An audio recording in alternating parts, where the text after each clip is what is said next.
जय श्री राम।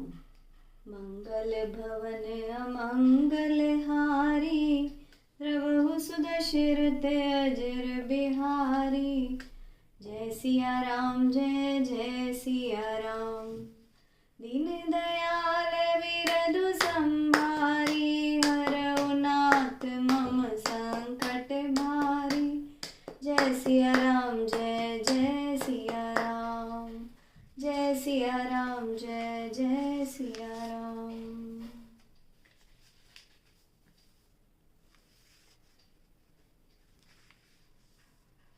परशुराम जी का भयानक वेश देखकर सब राजा भय से व्याकुल होकर खड़े हो गए और पिता सहित अपना नाम बताकर सब दंडवत प्रणाम करने लगे।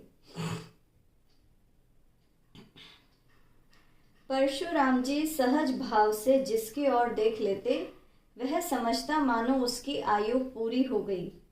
फिर जनक जी ने आकर उन्हें सिर नवाया और सीता जी को बुलाकर प्रणाम कराया। परशुराम जी ने सीता जी को आशीर्वाद दिया। सखियां हर्षित हुईं और सीता जी को अपने साथ ले गईं। फिर विश्वामित्र जी आकर मिले और उन्होंने दोनों भाइयों को उनके चरणों पर गिराया। विश्वामित्र जी बोले, ये राम और लक्ष्मण राजा दशरथ के पुत्र हैं। उनकी सुंदर जोड़ी देखकर परशुराम जी ने उन्हें आशीर्वाद दिया। कामदेव के भी मद को नष्ट करने वाले श्री रामचंद्र जी के अपार रूप को देखकर परशुराम जी के नेत्र स्तंभित हो गए। फिर सब देखकर जानते हुए भी अनजान की भांति जनक जी से पूछते हैं कि कहो यह इतनी भीड़ कैसी है। उनके शरीर में क्रोध व्याप गया, जिस कारण सब राजा आए थे। राजा जनक ने समाचार बता दिया। जनक के वचन सुनकर परशुराम जी ने घूमकर दूसरी ओर देखा तो धनुष के टुकड़े पृथ्वी पर पड़े हुए दिखाई दिए। तब अत्यंत क्रोध में भरकर वे कठोर वचन बोले, रे मूर्ख जनक, बता यह धनुष किसने तोड़ा है? उसे शीघ्र दिखा दे, नहीं तो आज जहां तक तेरा राज्य है मैं वहां तक की पृथ्वी उलट दूंगा। राजा जनक भयभीत हो उठे। उनके मुंह से आवाज न निकली। यह देखकर कुटिल राजा मन ही मन मुस्काने लगे तथा देवता मुनि नाग और नगर के सभी स्त्री पुरुष भयभीत होकर सोच में डूब गए। सीता जी की माता मन में पछता रही हैं कि हाय, विधाता ने अब बनी बनाई बात बिगाड़ दी। परशुराम जी का स्वभाव सुनकर सीता जी को आधा क्षण भी कल्प के समान बीतता लगा। तब श्री रामचंद्र जी सब लोगों को भयभीत देखकर तथा सीता जी को डरी हुई जानकर बोले। उनके हृदय में न कुछ हर्ष था न विषाद। मास परायण नवा विश्राम। हे नाथ, शिवजी के धनुष को तोड़ने वाला आपका कोई एक दास ही होगा। क्या आज्ञा है? मुझसे क्यों नहीं कहते? यह सुनकर क्रोधित मुनि बोले, सेवक वह है जो सेवा का काम करे। शत्रु का काम करके तो लड़ाई ही करनी चाहिए। हे राम सुनो, जिसने शिव के धनुष को तोड़ा है वह सहस्त्र बाहु के समान मेरा शत्रु है। वह इस समाज को छोड़कर अलग हो जाए, नहीं तो सभी राजा मारे जाएंगे।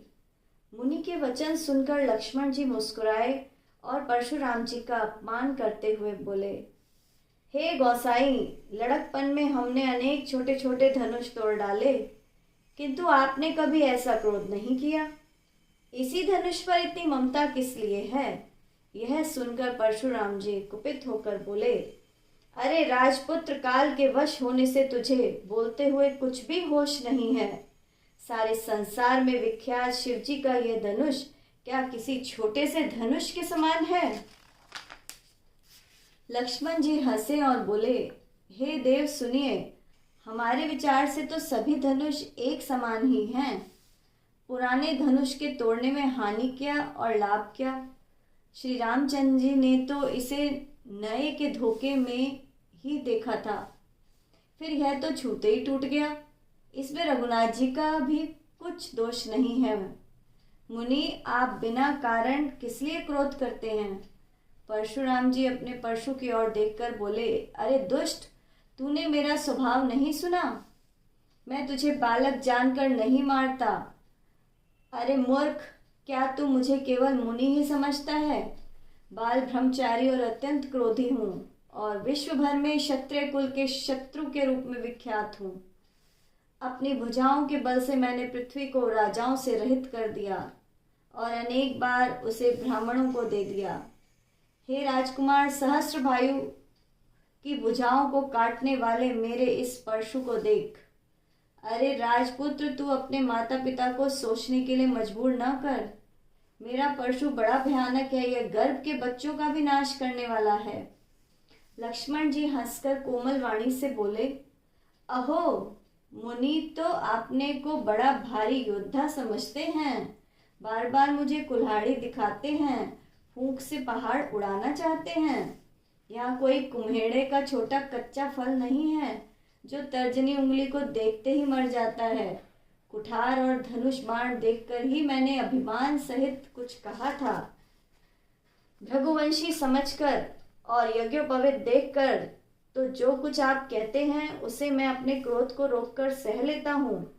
देवता, ब्राह्मण, भगवान के भक्त और गौ, इन पर हमारे कुल में वीरता नहीं दिखाई जाती, क्योंकि इन्हें मारने से पाप लगता है और इनसे हार जाने पर अपकीर्ति होती है।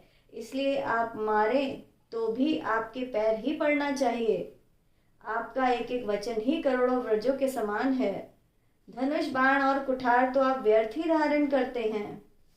आपके इन धनुष बाण और कुठार को देखकर मैंने कुछ अनुचित कहा हो तो हे धीर महामुनि, उसे क्षमा कीजिए।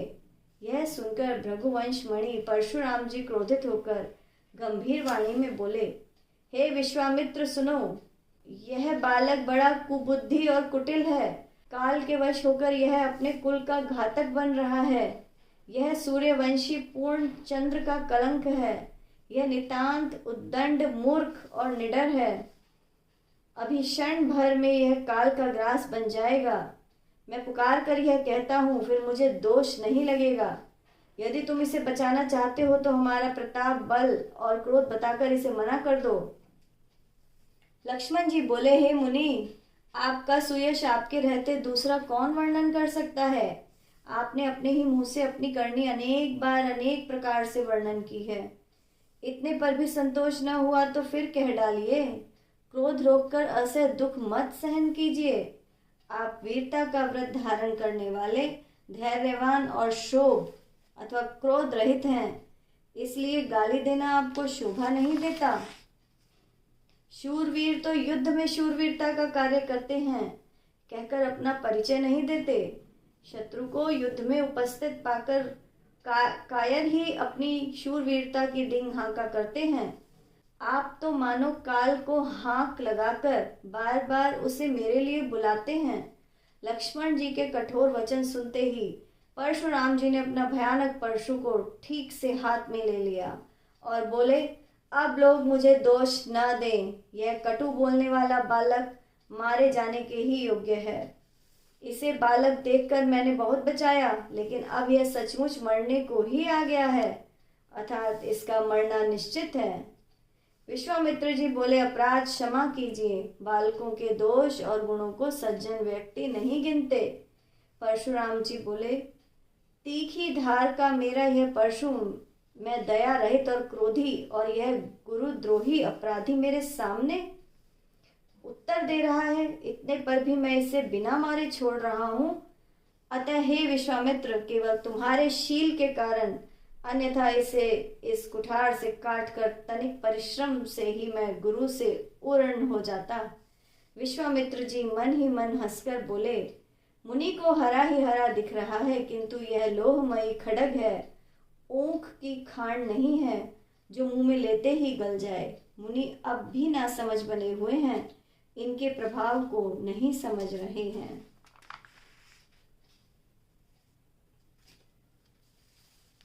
लक्ष्मण जी बोले, हे मुनि, आपके शील को कौन नहीं जानता, वह तो संसार भर में प्रसिद्ध है। आप माता पिता से तो ऋण हो ही गए, अब गुरु का ऋण शेष रह गया है, जिसका आपके मन में बड़ा सोच लगा है। वह मानो हमारे ही सिर मढ़ा था।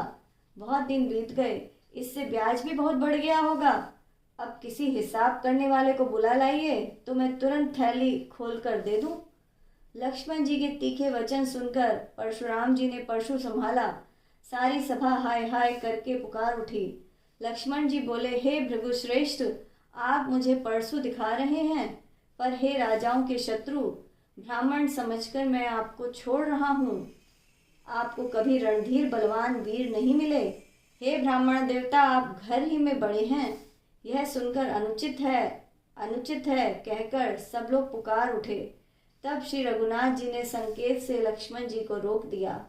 लक्ष्मण जी के उत्तर से, जो आहुति के समान थे, परशुराम जी की क्रोध रूपी अग्नि को बढ़ते देखकर श्री रामचंद्र जी जल के समान शांत करने वाले वचन बोले। मंगल भवने अमंगल हारी, द्रवहु सुदशरथ अजिर बिहारी। जय सिया राम, जय जय सिया राम। दीन दयाल बिरधु संभारी, हरौ नाथ मम संकट भारी। जय सिया राम, जय जय सिया राम। जय सिया राम, जय जय हनुमान। जय श्री राम।